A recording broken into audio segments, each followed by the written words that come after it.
नमस्कार, मैं हूं आपके साथ मयंक। आज 8 तारीख है। पिछले 12 घंटों के अंदर अमेरिका और ईरान के बीच क्या हालात हैं, इनको लेकर सारे अपडेट्स मैं आपको बताऊंगा। देखिए, एक बेहद अहम खबर जो कि अमेरिका से है। खबर यह है कि अमेरिका के कई प्लेन्स ने टेक ऑफ किया है अमेरिका से और यूरोप से। ये प्लेन C5 गैलेक्सी हैं और C17 ग्लोब मास्टर्स हैं। ये वो जहाज हैं जो कि युद्ध के समय मिसाइल्स और हथियार ले जाने के लिए इस्तेमाल किए जाते हैं। इन प्लेन्स ने अमेरिका से टेक ऑफ किया, यूरोप में कई जो बेसेस हैं अमेरिका के वहां से टेक ऑफ किया। लेकिन गौर करने वाली बात, टेक ऑफ करने के बाद ये सब के सब प्लेन्स रडार से गायब हो गए। ध्यान से समझिए इस बात को।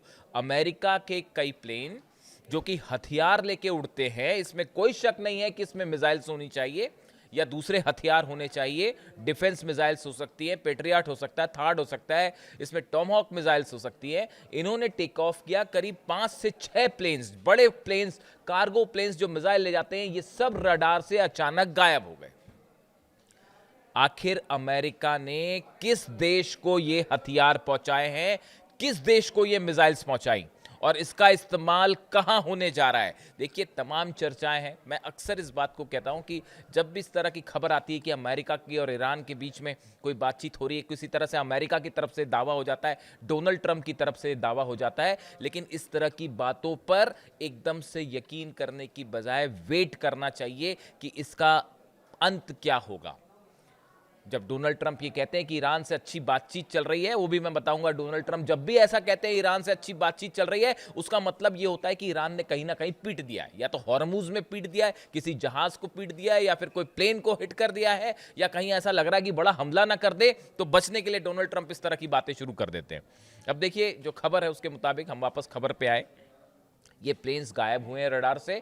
बताया जा रहा है कि बड़ी जंग की तैयारी जारी है। आपको ये लग सकता है कि अमेरिका ने अपना ऑपरेशन रोक दिया है। मार्को रूबियो का ये बयान आया है। इस पे ईरान की सेना को रत्ती भर विश्वास नहीं है, ईरान के लोगों को रत्ती भर विश्वास नहीं है। जंग की बड़ी तैयारी हो रही है, उसके हिसाब से हथियार डिप्लॉय किए जा रहे हैं। बात नंबर 1। बात नंबर 2, कल एक बड़ा अहम डेवलपमेंट हुआ है। रूस ने लटाविया के ऊपर हमला किया है। इस तरह की खबरें आई कि रूस के कुछ ड्रोन्स जो हैं वो लटाविया के ऊपर आते हैं और ऑयल जो ठिकाने हैं उसके पास जाके उसमें धमाके होते हैं और वो गिर जाते हैं। उसके बाद सोशल मीडिया पे ये खबरें फैली कि क्या रूस ने लटाविया को अटैक किया है, वो भी खासकर उसके ऑयल जो ठिकाने हैं उसके ऊपर हमला किया गया, और वो भी बिल्कुल इस अंदाज में जैसे कि ईरान के ड्रोन्स हमला करते हैं। ईरान के ड्रोन्स जैसे फुजैरा को जला रहे हैं, जला दिए उन्होंने ऑयल डिपोज हाल ही में 2 या पहले भी, बिल्कुल इसी अंदाज में रूस के प्लेन्स जो ड्रोन्स हैं उनसे अटैक हुआ लटाविया पे, और बताया गया कि ऑयल डिपोज पे हमले हुए हैं। उसके बाद ये सवाल उठने लगा। पहली बात तो जैसे ये हुआ उसके बाद लटाविया नाटो कंट्री है। कई नाटो देशों से प्लेन्स ने टेक ऑफ किया लटाविया की तरफ। ये कुछ समय का टाइम था जो कि बेहद तनावपूर्ण था, और ये कहा जा रहा था कि रूस और नेटो कंट्रीज आमने सामने हैं इस मुद्दे को लेकर। लेकिन बाद में हालांकि इसको लेकर और तमाम तरह के डेवलपमेंट हुए, और ये बात किसी तरह से क्लेम नहीं की गई कि ये रशिया का ड्रोन था या नहीं। इसको लेकर भी अभी एक सवाल बना हुआ है। लेकिन जिस अंदाज में ये हमला हुआ, ये बिल्कुल उस तरह था जैसे ईरान के शाहिद 136 ड्रोन से अटैक किया जाता है। और पहला मौका था बड़े समय बाद जब रशिया और नेटो सीधा आमने सामने थे। कई जगह तो ये भी चर्चा शुरू हो गई कि क्या ये नेटो को वार्निंग दी गई है पुतिन की तरफ से, जिस तरह से यूक्रेन के से हमले हो रहे हैं, ड्रोन स्ट्राइक्स हो रही हैं रशिया में, ऑयल डिपोज को निशाना बनाया जा रहा है, क्या उसी को लेकर यह वार्निंग दी गई नेटो देशों को? इस तरह की भी खबरें थी। इसके अलावा देखिए, 2-3 ऐसे डेवलपमेंट हुए हैं खासकर हॉर्मुज में, जो कि इस बात का संकेत दे रहे हैं कि किसी भी तरह की शांति की कोशिश, बातचीत की कोशिश, सीज फायर की जो बातें हैं वो पूरी तरह से बेबुनियादी है। और हकीकत ये है कि अंदर ही अंदर जबरदस्त जंग की तैयारी चल रही है दोनों तरफ से। देखिए, पहली खबर हम आपको बताएं, ईरान का तेल टैंकर, शायद आपने ये खबर पहले सुनी होगी, कई जगह छपी भी है, हसना नाम है जिसका। ये ऑयल टैंकर ईरान का, जो कि ओमान की खाड़ी से होता हुआ हॉर्मुज से आगे बढ़ता हुआ ईरान के बंदरगाह की तरफ बढ़ रहा था। अमेरिका की तरफ से, चूंकि अमेरिका ने ब्लॉकेड कर रखा है, अमेरिका की तरफ से इस जहाज़ को रोकने की कोशिश की गई, जहाज़ नहीं रुका। तो उसके बाद अब्राहम लिंकन एयरक्राफ्ट कैरियर से एक फाइटर जेट ने टेक ऑफ किया और उसके बाद इस जहाज़ के ऊपर अंधाधुंध फायरिंग की गई, जिससे इस जहाज़ के इंजन को नुकसान पहुंचा और ये जहाज़ अब समंदर में फंसा हुआ है। ईरान के जहाज पर सीधा सीधा हमला था अमेरिका के फाइटर जेट से, जो कि अब्राहम लिंकन से जिसने टेक ऑफ किया था। जैसी ये खबर हमला हुआ, तुरंत ईरान को ये बात पता चली। उसके बाद जो खबरें आई, उसके बाद का डेवलपमेंट देखिए। बताया ये जा रहा है कि अमेरिका का एक वॉरशिप, जो कि बेहद यूएसएस फ्रैंकी पीटरसन, बड़ा वॉरशिप है, डिस्ट्रॉयर है, इसमें मिसाइल्स हैं, टॉमाहॉक मिसाइल्स भी होती हैं इसमें। ये ईरान के सीमा के करीब था। ईरान की तरफ से वार्निंग दी गई, फौरन यहाँ से बाहर निकल जाइए वरना हम आपको उड़ा देंगे। और बताया ही जाता है कि ईरान ने जब वार्निंग दी तो पहले पीटरसन वहाँ से हटने को तैयार नहीं था, वो वहीं पर अड़ा रहा। उसके बाद एक बार फिर ईरान की तरफ से वार्निंग शॉट्स फायर किए गए, मिसाइल्स फायर की गई, जो कि इस जहाज के बेहद करीब गिरी। उसके बाद ये जहाज वहाँ से पीछे हुआ। इसके साथ कुछ और अमेरिकी जहाज थे, उन्होंने फिर डिस्टेंस मेंटेन किया और वो कुछ पीछे हुए। इस तरह की खबरें आ रही हैं। अब आप देखिए इन खबरों का नेचर देखिए आप, कि ईरान के जहाज पर हमला होना, उसके बाद ईरान के द्वारा जो है वो पीटरसन, यूएसएस पीटरसन पर मिसाइल शॉट फायर करना, उसको वार्निंग देना कि आप यहाँ से, इसका मीडिया एक सोशल मीडिया में एक वीडियो भी वायरल है कि कैसे ईरान की सेना ने वार्निंग दी कि आप दूर हो जाइए, अगर आप हमारे करीब आएंगे तो हम आप पे जो है वो मिसाइल अटैक कर देंगे। यानी आप देखिए हालात जो बने हुए हैं, बेहद तनावपूर्ण हालात। मैं कल देख रहा था कि कल दिन भर इस तरह की चर्चा थी कि फिर एक प्रस्ताव आया है और ईरान को भेजा गया है, और डोनाल्ड ट्रंप कह रहे हैं कि हम जो है वो एक समझौते की तरफ आगे बढ़ रहे हैं, इस तरह की तमाम बातें। उसके बाद फिर तुरंत धमकी भी आ जाती है डोनाल्ड ट्रंप की कि अगर समझौता नहीं हुआ तो बड़ा हमला हो सकता है। ईरान की सेना ने जवाब दिया, ईरान की सेना ने जवाब दिया है कि किसी भी तरह का दबाव डोनाल्ड ट्रंप का नामंजूर है, और अगर इस बार हमला किया, इस बार धोखा किया, इस शब्द का इस्तेमाल किया ईरान ने कि अगर इस बार धोखा हुआ और धोखे से हमला हुआ तो वो हाल किया जाएगा जो शायद डोनाल्ड ट्रंप ने और अमेरिका ने सोचा नहीं होगा। ये जो फुजेरा में जो गिरे दोनों जो तेल डिपोज जले हैं, कहा जा रहा है फॉल्स फ्लैग ऑपरेशन है। मेरे मुताबिक कोई फॉल्स फ्लैग ऑपरेशन नहीं है, डंके की चोट पर ईरान ने मिसाइल्स और ड्रोन्स फायर किए थे। और सुनिए एक बड़ी खबर, ये जो ऑपरेशन फ्रीडम, क्या प्रोजेक्ट फ्रीडम चलाया था डोनाल्ड ट्रंप ने, जिसमें ये कहा गया था कि हॉर्मुज में अमेरिका की नौसेना जाएगी और शिप्स जो है वहाँ से एस्कॉर्ट करते हुए तेल टैंकर्स को निकालेंगे।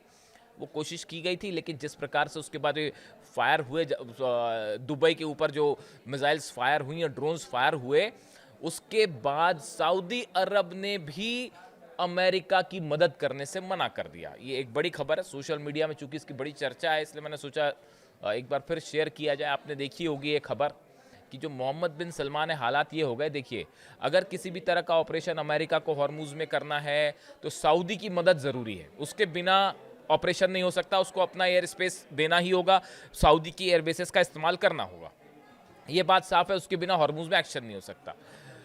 अमेरिका ने बिना किसी देश से पूछे सीधा इस बात का डोनाल्ड ट्रंप ने अनाउंसमेंट कर दिया कि हम ऑपरेशन फ्रीडम जो है वो प्रोजेक्ट फ्रीडम शुरू करने जा रहे हैं और हमारे जहाज जो हॉर्मुज में जाएंगे और वहां से जहाज़ों को निकालेंगे, टैंकर्स को। किसी भी अरब देश से इसकी चर्चा नहीं की गई, खासतौर पर सऊदी से चर्चा नहीं की गई। सऊदी ने मना कर दिया कि साहब हम अपना एयर स्पेस और अपने बेस इस्तेमाल नहीं करने देंगे। मामला यहाँ तक पहुँचा कि डोनाल्ड ट्रंप को मोहम्मद बिन सलमान को फ़ोन करना पड़ा। मोहम्मद बिन सलमान और ट्रंप की फ़ोन पर बात हुई, लेकिन उसके बाद भी सलमान इस बात के लिए राज़ी नहीं हुए। उन्होंने कहा आप हमारे एयर बेसिस का इस्तेमाल मत कीजिए। वजह क्या थी? सऊदी इस बात को अच्छी तरह जानता था कि अगर हॉर्मुज में किसी तरह का ऑपरेशन डोनाल्ड ट्रंप या अमेरिका करेगा, उसका नतीजा होगा सऊदी का एक भी तेल का ठिकाना नहीं बचेगा, एक भी ऑयल रिफाइनरी नहीं बचती, कोई भी एयरपोर्ट्स नहीं बचते, एयर स्ट्रिप्स नहीं बचती। और ईरान की तरफ से पिछली बार के मुकाबले कहीं बड़ा हमला होता जो सऊदी के लिए बड़ा नुकसानदेह होता। सऊदी की इकोनॉमी और जो जो विजन लेके चल रहे हैं मोहम्मद बिन सलमान 2030 वाला कि आपको एक विकसित डेवलप करना है सऊदी को, वो प्रोजेक्ट को बड़ा नुकसान है इस जंग से। लिहाजा अपना अंजाम देखिए, पूरे अरब देश ये मान चुके हैं कि अमेरिका रक्षा नहीं कर सकता। ये बात सच हो गई, साफ हो गई, फैक्ट हो गई, इसमें किसी को डाउट नहीं होना चाहिए। ईरान की मिसाइल्स को अमेरिका का डिफेंस सिस्टम नहीं रोक सकता। 2 महीने से ज्यादा हो गया, आप ना सत्ता परिवर्तन कर पाए, ना हॉर्मूज हरा पाए, ना बेसिस बता पाए, ना विदेश नीति में डोनाल्ड ट्रंप या अमेरिका सक्सेसफुल हुआ है। करारी हार है ये ईरान से, हर मोर्चे पर अमेरिका हारा है। ये बात पूरी दुनिया देख रही है, रूस देख रहा है, चीन देख रहा है, पूरा अरब देख रहा है कि कैसे हम पे हमला हुआ, हम कुछ नहीं कर पाए।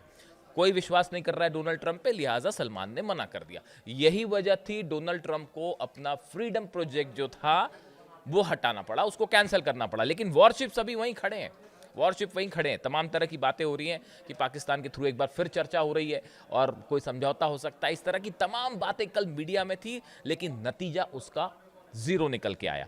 इसके अलावा देखिए 2 खबरें ऐसी और हैं जो बेहद अहम।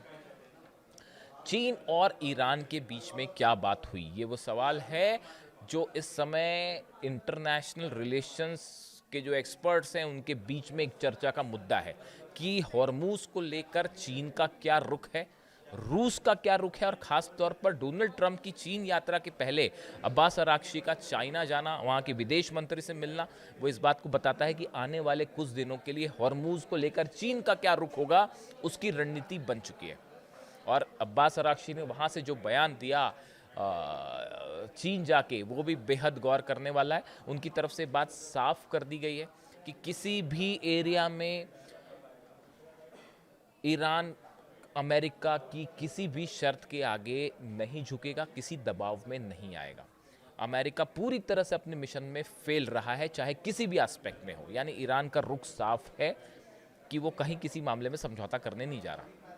ऐसी सूरत में डोनाल्ड ट्रंप चीन जाते हैं, क्या बात होती है? क्या सिर्फ इस विजिट के लिए ये सब कुछ रोका गया, या कांग्रेस की परमिशन के लिए? कई सारे मुद्दे थे जिनके लिए रोका गया, लेकिन ये बात साफ है, एक बड़ी जंग की तैयारी है इजराइल में यूएई की तरफ से। और जैसे ही हो सकता है कि डोनाल्ड ट्रंप का, इस तरह की जानकारियां हैं कि डोनाल्ड ट्रंप का विजिट खत्म हो जाए चाइना वाला, उसके बाद फिर हमला कर सकता है अमेरिका। लेकिन देखिए, इस बीच एक और हैरान करने वाली खबर ये थी जो आपने देखी होगी कि यूएई में दिखाई दिया है चाइना का डिफेंस सिस्टम गुआनजियांग 21A। ये एंटी ड्रोन सिस्टम है।